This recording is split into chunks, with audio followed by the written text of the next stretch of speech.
Hello दोस्तों, तो स्वागत है आप सभी का हमारे यूट्यूब चैनल में।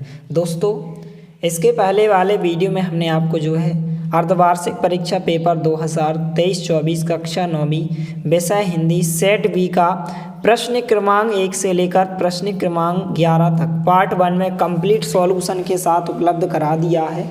यदि आपने इसके पहले वाले वीडियो को नहीं देखा है तो नीचे डिस्क्रिप्शन बॉक्स में दी गई लिंक पर जाकर आप देख सकते हैं। यहाँ पर हम प्रश्न क्रमांक 12 से जो है आगे तक के सभी प्रश्नों के उत्तर सहित यहाँ पर 100% रियल पेपर के प्रश्न देखने वाले हैं। तो वीडियो के साथ अंत तक बने रहिए और चैनल पर नए हैं तो प्लीज़ चैनल को सब्सक्राइब कीजिए। आप एक बार भरोसा करके तो देखिए, आपका पूरा का पूरा 100% पेपर यही आएगा।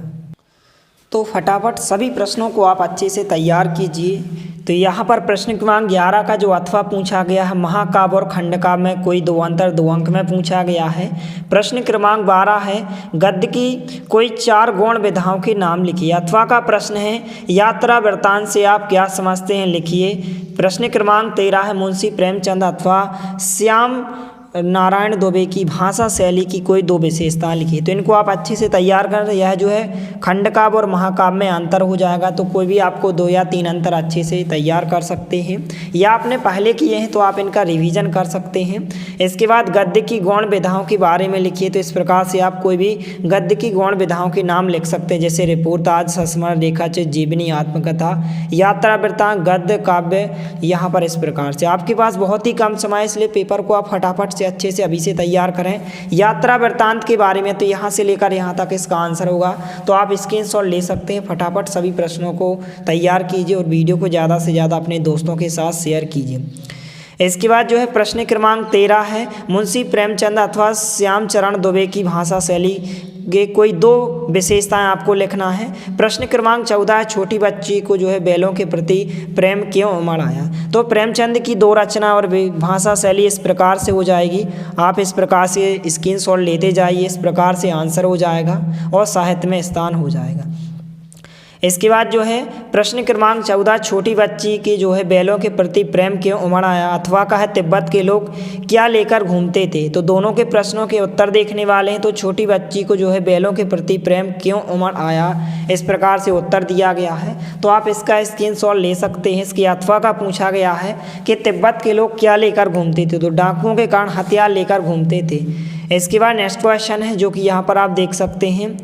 यहाँ पर प्रश्न क्रमांक 15 में पूछा गया, किस घटना ने सालिम अली के जीवन की दिशा को बदल दिया, लिखिए। अथवा का है, प्रेमचंद के यहाँ पर फटे जूते पाठ के आधार पर प्रेमचंद के व्यक्तित्व की 2 विशेषताएं। 2 अंक में पूछा गया प्रश्न क्रमांक 15। तो इस प्रकार से आंसर हो जाएगा, सालिम अली पक्षी प्रेमी कैसे बने, लिखिए इस प्रकार से। इसके बाद आगे भी प्रश्न दिए गए हैं, इनको भी आप देख सकते हैं इस प्रकार से।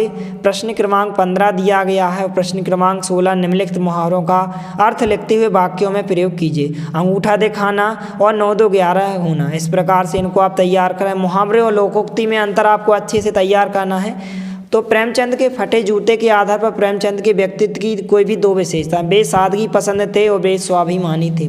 मुहावरे और लोकोक्ति में आपको इस प्रकार से 2 या 3 अंतर इनमें से आप अच्छे से तैयार कर सकते हैं, या आपने पहले से याद किए हैं तो आप रिवीजन जरूर करें। इसके बाद प्रश्न क्रमांक 17 है, बाढ़ पीड़ितों क्षेत्र में कौन कौन सी बीमारी फैलने का कारण होता है या खतरा होता है। अथवा का प्रश्न है, रीढ़ की हड्डी एकांकी में कितने प्रकार के खेलों की चर्चा की गई है, लिखिए। तो इस प्रकार से प्रश्न क्रमांक 18 में आपसे एक संदर्भ प्रसंग सहित भावार्थ पूछा गया है। तो सबसे पहले बाढ़ पीड़ितों की मदद हेतु नाव पर क्या क्या होना आवश्यक है, इस प्रकार से इसको आप तैयार करें। इसके बाद रीढ़ की हड्डी एकांकी का उद्देश्य, इसके अथवा का प्रश्न का उत्तर है। तो इसको आप अच्छे से तैयार करें, इनका आप स्क्रीनशॉट ले सकते हैं। इसके बाद जो है प्रश्न क्रमांक 18 में संदर्भ प्रसंग व्याख्या पूछा है, प्रेमी ढूंढत में फिरें, इस प्रकार से। तो इसका आंसर इस प्रकार से दिया गया है। तो इसका आप स्क्रीनशॉट ले सकते हैं, इस प्रकार से आंसर हो जाएगा। तो यहाँ पर आप देख सकते हैं, यहाँ पर आंसर हो जाएगा। इसके अथवा में पूछा गया क्या गाती हो क्यों रह जाती हो, इस प्रकार से दिया गया है। इसके बाद प्रश्न क्रमांक 19 में दिया गया निम्नलिखित गद्यांश की संदर्भ प्रसंग व्याख्या लिखिए। तिब्बत वाला दिया गया है कि तिब्बत में जो है यात्रियों के लिए बहुत सी तकलीफें भी हैं, तो इसको आप देखकर अच्छे से आप जहां भी आपको मिल जाए गाइड में परीक्षा अध्ययन में, तो इसको आप तैयार जरूर करें। यह 3 अंक में पूछा गया है। इसके अथवा में यह पूछा गया है यहाँ पर नवाब साहब ने, इस प्रकार से।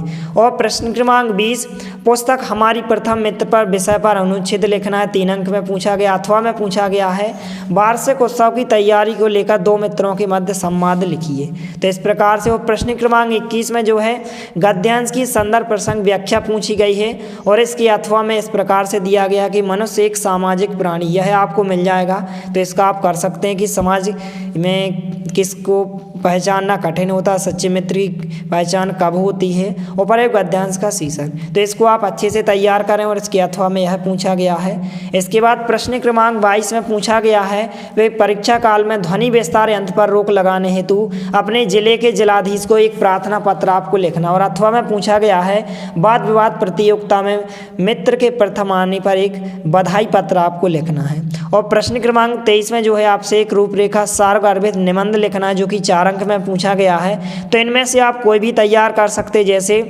विद्यार्थी जीवन में अनुशासन का महत्व, इसको आप तैयार कर सकते हैं, कोई भी आप इनमें से निबंध तैयार कर सकते हैं। अब यहाँ पर हम जो है वाद विवाद प्रतियोगिता में प्रथम आने पर जो है मित्र को एक बधाई पत्र, इसको आप तैयार कर सकते हैं, इस प्रकार से। बहुत छोटा है तो इसका आप स्क्रीनशॉट ले सकते हैं।